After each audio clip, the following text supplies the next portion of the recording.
নিজের জন্মদাতা বাবা মাকে নিজ হাতে খুন করে এক তরুণী এখন জেলের লাইব্রেরিয়ান। ইংরেজি গল্পের বই পড়ে আর ফুল বাগানের পরিচর্যা করে কাটছে তার বন্দি জীবন। চার দেয়ালের বন্দি জীবনে ঠিক কেমন আছেন বাবা মায়ের খুনি পুলিশের মেয়ে ঐশী রহমান? শুনলে শিউরে উঠবেন আপনিও। আসুন জেনে নিই দেশের ইতিহাসের অন্যতম আলোচিত ও ভয়ঙ্কর এই নারী বন্দির বর্তমান জীবনের চাঞ্চল্যকর সব তথ্য। শুরুতেই আসা যাক ঐশী রহমানের কথায়। চার দেয়ালের মাঝেই দিন কাটছে পুলিশ কর্মকর্তার মেয়ে ঐশীর। বাবা পুলিশ কর্মকর্তা মাহফুজুর রহমানের অনেক বড় স্বপ্ন ছিল মেয়ে ঐশী একদিন বড় হয়ে চিকিৎসক হবে, মানুষের সেবা করবে। কিন্তু সেই স্বপ্ন যে এমন ভয়ঙ্কর এক দুঃস্বপ্নে পরিণত হবে তা কে জানত? নিজ বাবা ও মাকে নির্মমভাবে হত্যা করে এখন তার জীবন কাটছে অন্ধকার কারাগারে। 2013 সালের 16ই আগস্ট ঢাকার চামেলিবাগে নিজেদের বাসা থেকে উদ্ধার করা হয় পুলিশের বিশেষ শাখার পরিদর্শক মাহফুজুর রহমান এবং তার স্ত্রী স্বপ্না রহমানের ক্ষতবিক্ষত মরদেহ। এই জোড়া খুনের ঘটনায় পরদিন নিহত মাহফুজুর রহমানের ভাই মশিউর রহমান বাদী হয়ে পল্টন থানায় একটি হত্যা মামলা দায়ের করেন। সবাইকে অবাক করে দিয়ে ওই দিনই অর্থাৎ 17ই আগস্ট নিহত দম্পতির মেয়ে ঐশী রহমান পল্টন থানায় গিয়ে আত্মসমর্পণ করেন। পুলিশের কাছে তিনি অকপটে স্বীকার করেন তিনি নিজেই তার বাবা মাকে খুন করেছেন। এরপর 2013 সালের 24শে আগস্ট আদালতে স্বীকারোক্তিমূলক জবানবন্দিও দেন ঐশী। যদিও পরবর্তীতে তিনি সেই জবানবন্দি প্রত্যাহারের আবেদন করেছিলেন, কিন্তু ততদিনে আইনি প্রক্রিয়া অনেক দূর গড়িয়ে যায়। 2015 সালের 9ই মার্চ ঐশী ও তার দুই বন্ধুর বিরুদ্ধে চার্জশিট গঠন করা হয়। দীর্ঘ বিচার প্রক্রিয়া শেষে 2015 সালের 12ই নভেম্বর নিম্ন আদালত বাবা মাকে হত্যার দায়ে ঐশীকে মৃত্যুদণ্ড প্রদান করেন। একই সাথে তার বন্ধু মিজানুর রহমান রনিকে 2 বছরের কারাদণ্ড দেয়া হয় এবং অপর বন্ধু জনিকে বেকসুর খালাস দেয়া হয়। নিম্ন আদালতের এই ফাঁসি রায়ের পর ঐশীকে নিয়ে যাওয়া হয় কন্ডেম সেলে। মৃত্যুর প্রহর গুনতে থাকা ঐশী 1 বছর 6 মাস কন্ডেম সেলের অন্ধকার প্রকোষ্ঠে বন্দী ছিলেন। এরই মাঝে নিম্ন আদালতের রায়ের বিরুদ্ধে হাইকোর্টে আপিল করেন ঐশী। অবশেষে 2017 সালের 5ই জুন হাইকোর্ট তার মৃত্যুদণ্ডের সাজা কমিয়ে যাবজ্জীবন কারাদণ্ড প্রদান করেন। এখন একটি বড় প্রশ্ন হলো, নিজের জন্মদাতা বাবা মাকে এমন নির্মমভাবে খুনের পরও কেন ঐশীর ফাঁসির সাজা কমানো হলো? হাইকোর্টের পূর্ণাঙ্গ রায়ে ঐশীর ফাঁসি কমানোর পেছনে 5টি বিশেষ কারণ উল্লেখ করা হয়েছিল। প্রথমত, ঐশী কোনো সুস্পষ্ট উদ্দেশ্য বা পূর্ব পরিকল্পনা ছাড়া এই খুনের ঘটনা ঘটিয়েছিলেন। দ্বিতীয়ত, সে সময় তিনি মানসিকভাবে কিছুটা বিচ্যুত ছিলেন। শেখ মুজিব মেডিকেল বিশ্ববিদ্যালয়ের প্রতিবেদন অনুযায়ী তার দাদি এবং মামা আগে থেকেই মানসিকভাবে বিপর্যস্ত ছিলেন, অর্থাৎ তাদের পরিবারে মানসিক সমস্যার একটা ইতিহাস ছিল। তৃতীয়ত, ঘটনার সময় ঐশীর বয়স ছিল মাত্র 19 বছর, অর্থাৎ তিনি সদ্য সাবালকত্ব পেয়েছিলেন এবং তার বিরুদ্ধে অতীতে কোনো ফৌজদারি অপরাধের নজির ছিল না। চতুর্থত, ঘটনার পরপরই তিনি স্বেচ্ছায় পুলিশের কাছে আত্মসমর্পণ করেছিলেন। তবে পঞ্চম কারণটি ছিল আমাদের পুরো সমাজের জন্য একটি বিশাল বার্তা।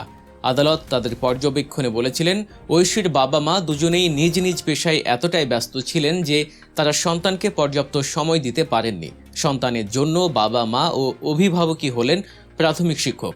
সেই হিসেবে ঐশীর জন্য একটি সুস্থ পরিবেশ নিশ্চিত করা এবং তাকে সময় দেয়া পরিবারের দায়িত্ব ছিল, যা পালনে তারা চরমভাবে ব্যর্থ হন।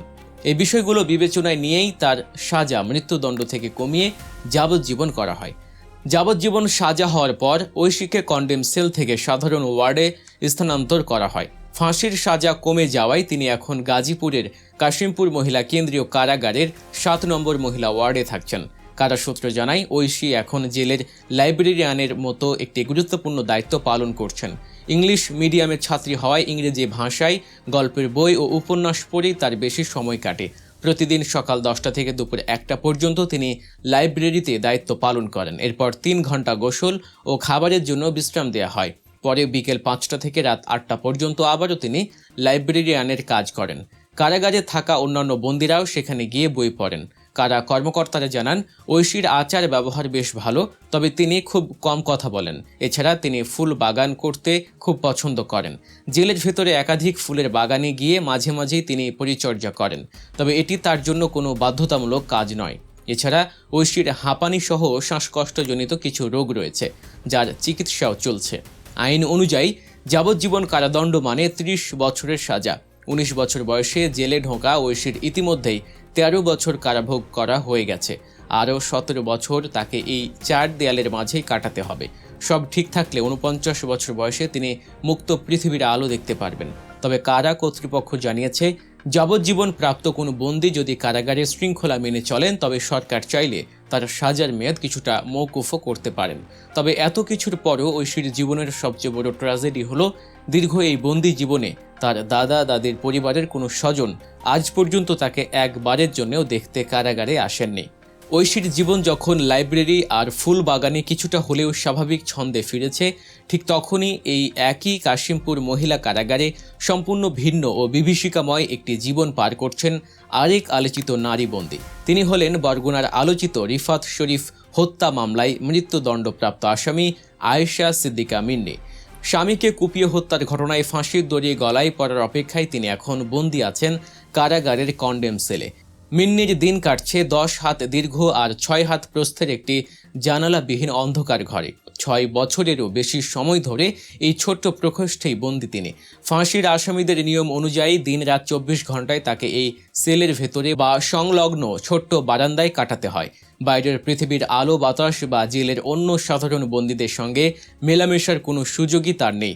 সপ্তাহে মাত্র একদিন পরিবারের সঙ্গে মোবাইলে 5 মিনিট কথা বলার সুযোগ পান তিনি। অন্য বন্দীরা সেলের বাইরে যাওয়ার সুযোগ পেলেও মৃত্যুদণ্ডপ্রাপ্ত আসামিদের দিন-রাত এই কন্ডেম সেলেই কাটাতে হয়। কারা সূত্র জানিয়েছে, মিন্নির সময় কাটে ধর্মীয় অনুশাসন মেনে। তিনি নিয়মিত নামাজ পড়েন। তবে অদ্ভুত একটি বিষয় হলো, জেলের অন্যান্য সব খাবার খেলেও কোনো এক অজানা কারণে মিন্নি কখনোই মাংস খান না। কন্ডেম সেলের এই একাকিত্ব আর বন্দি দশা তাকে মানসিকভাবে বিপর্যস্ত করে তুলেছে। কিছুদিন আগে কয়েদির পোশাক পরা মিন্নির একটি ছবি সামাজিক যোগাযোগ মাধ্যমে ভাইরাল হয়। ছবিটি দেখে অনেকেই মন্তব্য করেছিলেন যে মিন্নিকে অত্যন্ত হতাশ, বিষণ্ণ ও বিধ্বস্ত দেখাচ্ছে। অল্প বয়সেই এমন কঠিন শাস্তি তার শারীরিক ও মানসিক অবস্থার উপর বড় ধরনের প্রভাব ফেলেছে। মিন্নির আইনজীবীরা হাইকোর্টে তার জামিনের জন্য বারবার আবেদন করছেন। তারা মূলত 4টি যুক্তিতে মিন্নির জামিন চাইছেন। প্রথমত, মিন্নি নিজেই নিহত রিফাত শরীফের স্ত্রী ছিলেন। দ্বিতীয়ত, বিচারিক আদালতের রায়ে বলা হয়েছিল মিন্নি এই হত্যার পরিকল্পনাকারী এবং তিনি ঘটনাস্থলে সময়ক্ষেপণ করছিলেন। কিন্তু আইনজীবীদের দাবি এই অভিযোগ পুরোপুরি সঠিক নয়। তৃতীয়ত, সরাসরি হত্যাকাণ্ডে মিন্নির কোনো অংশগ্রহণ ছিল না। এবং চতুর্থত, মিন্নির বয়স খুবই কম এবং তিনি শারীরিকভাবে বেশ অসুস্থ। আইনজীবীদের প্রত্যাশা, আইনি লড়াইয়ের মাধ্যমে মিন্নি হয়তো একদিন নির্দোষ প্রমাণিত হয়ে বেকসুর খালাস পাবেন। আপনাদের জানিয়ে রাখি, দেশের 68টি কারাগারে মৃত্যুদণ্ডের রায় মাথায় নিয়ে কন্ডেম সেলে দিন পার করছেন অর্ধ শতাধিকেরও বেশি নারী আসামি। কিন্তু অবাক করার মতো তথ্য হলো, অন্যান্য কারাগারে ফাঁসির মঞ্চ থাকলেও এই মহিলা কারাগারে কোনো ফাঁসির মঞ্চ বা ফাঁসি কার্যকর করার কোনো ব্যবস্থাই নেই। এর পেছনে একটি বড় কারণ হলো, স্বাধীনতার পর থেকে আজ পর্যন্ত বাংলাদেশে কোনো নারী আসামির ফাঁসি কার্যকর হওয়ার নজির নেই। এখন দেখার বিষয়, আইনি প্রক্রিয়ার শেষ ধাপে গিয়ে ঐশী রহমান এবং আয়েশা সিদ্দিকা মিন্নির ভাগ্যে চূড়ান্ত কী পরিণতি লেখা থাকে। ঐশী কি ভালো আচরণের কারণে আগেই মুক্তি পেয়ে যাবেন, আর মিন্নি কি আইনি লড়াই জিতে কন্ডেম সেলের অন্ধকার থেকে আলোর মুখ দেখবেন, নাকি দেশের ইতিহাসে প্রথমবারের মতো কোনো নারী হিসেবে ফাঁসির দড়িতে ঝুলতে হবে কাউকে? এগুলোর উত্তর হয়তো সময়ই বলে দেবে। অপরাধ, আইন এবং সমাজের এমন সব চাঞ্চল্যকর ও বিশ্লেষণধর্মী ভিডিও নিয়মিত পেতে গল্প নিউজ চ্যানেলটি সাবস্ক্রাইব করে আমাদের সাথেই থাকুন। আপনার মূল্যবান মতামত জানাতে ভুলবেন না নিচের কমেন্ট বক্সে। দেখা হচ্ছে পরবর্তী ভিডিওতে। আল্লাহ হাফেজ।